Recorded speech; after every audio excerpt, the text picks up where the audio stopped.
صلی علی سیدنا صلی اللہ علیہ وسلم محبت رسول ہے کیا؟ ہم نے صرف نعروں کا نام لکھ دیا ہے محبت رسول صلی اللہ تعالی علیہ وآلہ وسلم. نہیں میرے پیارے بھائی، محبت ہے جو دل کی گہرائیوں کے اندر بیٹھی ہوئی ہو. اور وہ محبت کیا ہے؟ حضرت عبداللہ بن عمر بن العاص رضی اللہ تعالیٰ عنہ آئی ہیں، کاندھے پہ چادر ہے، الگ نبی علیہ السلام سے سلام لیا. آپ علیہ السلام نے سلام لیا اور جو چادر تھی اس کی طرف نہ گواری سے دیکھا نہ پسندیدگی سے دیکھا، بس سمجھ گئے. اگلے دن آئے، چادر نہیں ہے. آپ نے فرمایا چادر کہاں ہے عبداللہ؟ یا رسول اللہ کہاں لے جاتے ہوئے چولہے میں ڈال دی تھی. آپ علیہ السلام نے فرمایا کہ کسی کو چادر دے دیتے، کسی کو دے دیتے، گھر کی عورت کو. وہ عورتوں والی چادر تھی، عورتوں سے مشابہت رکھتی تھی. جواب سنیے گا صحابی رسول کا، یا رسول اللہ میں اس چیز کو گوارا ہی نہیں کر سکتا اپنے گھر میں اس چیز کا وجود ہی برداشت نہیں کر سکتا جس پہ پیارے آقا کریم علیہ السلام کی ناپسندیدگی کی نظر پڑی ہوئی ہو. یہ محبتیں تھی صحابہ کرام کی، ہماری محبتیں. سلطان التمش کے بارے میں آتا ہے رحمہ اللہ تعالی غالباً کہ ان کے ایک غلام کا نام تھا محمد، پیارے آقا کریم علیہ السلام کے اسم مبارک پہ رکھا ہوا تھا. تو یہ اکثر ان کو محمد کہہ کے پکارا کرتے تھے. تو ایک دن اسے نام سے پکارا تاج الدین. تاج الدین نام ہوگا یا محمد پڑ گیا ہوگا، مشہور ہو گیا ہوگا. تو کہ تاج الدین کہہ کے بلایا اور پکارا.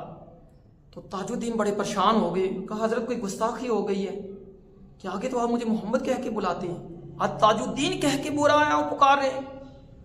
تو سلطان رحمہ اللہ تعالیٰ نے فرمایا نہیں کوئی ناراضگی والی بات نہیں، میں جب بھی تمہیں بلاتا ہوں محمد کہہ کے میں باوضو ہوتا ہوں. حالانکہ کیا ہے، آپ کے غلام کا ایک نام آپ کی امتی کا نام ہے، آپ علیہ السلام کے اسم مبارک بھی، لیکن کیا ہے جب میرا وضو ہوتا ہے تو تب میں تجھے محمد کہہ کے بلاتا ہوں. آج میرا وضو نہیں تھا اس لیے میں نے تجھے تاج الدین کہہ کے بلایا ہے. یہ محبتیں ہیں، یہ محبتیں ہم نے اپنے اندر بٹھانی ہیں. حضرت نانوتوی رحمہ اللہ تعالیٰ گنگوہی حضرت گنگوہی رحمۃ اللہ علیہ غالباً فرماتے ہیں، وہ گئے، یا مولانا حسین احمد مدنی رحمۃ اللہ علیہ ذہن میں نام نہیں آ رہا، تو جب وہ گئے عمرہ کرنے یا حج کے ایام میں گئے تو وہاں پہ روضہ مبارک پہ ایک چھوٹا بچہ آیا کرتا تھا، کوئی غریب ہوگا بیچارہ، کہتے ہم اسے کھانا بھی دیتے، سارا کچھ دیتے، یتیم بھی ہوگا، کوئی نہیں ہوگا کوئی آسرا وغیرہ، تو ادھر ہی رہتا تھا وہ. تو کہنے جب ہم واپس آنے لگے تو ہم نے کہا ہمارے ساتھ چلتے ہو، ہم وہاں تمہیں کھانے دیں گے، اچھے کپڑے دیں گے، پڑھائیں گے. تو اس بچے نے ایک بات کی، وہاں پہ یہ روضہ مبارک بھی ہوگا؟ ہم نے کہا یہ تو نہیں ہوگا.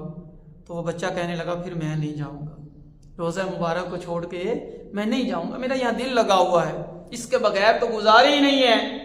محبتیں ایسی ہونی چاہیے، محبتیں صادق ہوں، اور یقین کریں یہ محبتیں بیٹھ جائیں تو یقین کریں بندے کی دنیا اور آخرت دونوں سمجھ جائیں. حکیم ابو علی سینا کسی شاگرد نے کہا دیا حضرت آپ بڑے ماہر ہر علم کے اندر علوم میں مہارت رکھتے ہیں، آپ نبوت کا دعویٰ کرتے ہیں تو بڑے لوگ آپ کے پیروکار ہو جائیں گے. ایسے ہی چھوڑ دی. ہوتے ہیں عجیب و غریب قسم کے شاگرد بھی یا تعلق والے بھی. تو خاموش ہو گئے. کچھ عرصے بعد دمشق جانا ہوا تو دمشق کے یہی شاگرد ساتھ تھا. تہجد کے وقت کہا پانی گرم کر دو. پانی گرم کرنے کے لیے کہا تو وہ شاگرد بے تکلف تھا، آپ اس کی بے تکلفی کا اندازہ پہلی بات سے لگا لیں. تو کہنے لگا حضرت تہجد کوئی فرض تو ہے نہیں ہے، آج تہجد رہنے دو، خیر یہ ہے نہیں پڑھیں گے تو گناہ تو نہیں ہوگا. خاموش ہو گئے. تھوڑی دیر بعد مسجد کے میناروں سے آوازیں بلند ہوئی ہیں. پہلے میناروں پہ اذانیں ہوا کرتی، اللہ اکبر اللہ اکبر، اشہد ان لا الہ الا اللہ، اشہد ان محمد رسول اللہ. اذان ہوئی مکمل. حکیم ابو علی سینا نے کہا تو نے مجھے مشورہ دیا تھا اور مجھے کہا تھا نبی یہ ہوا کرتے ہیں. صدیاں گزر گئی ہیں، عاشق ٹھنڈ کی پرواہ کر کے، ٹھنڈ کی پرواہ کیے بغیر، اسے کوئی ٹھنڈ کی پرواہ نہیں ہے، سردی کی پرواہ کیے بغیر وضو کیا ہے اور اوپر چڑھ کے صدائیں لگا رہا ہے اشہد ان محمد رسول اللہ. یہ ہوتی ہیں محبتیں. تو میرے پیارے بھائیوں، ہم نے محبت لے کے آنی ہے، محبت رسول اپنے اندر پیدا کرنی ہے. اور کاش ہمارے اندر یہ پیدا ہو جائے تو یقین کریں ہماری دنیا بھی بن جائے اور ہماری آخرت بھی. اللہ تعالیٰ سے دعا، اللہ پیارے آقا کریم علیہ السلام کی محبت ہمیں نصیب فرمائے. آمین.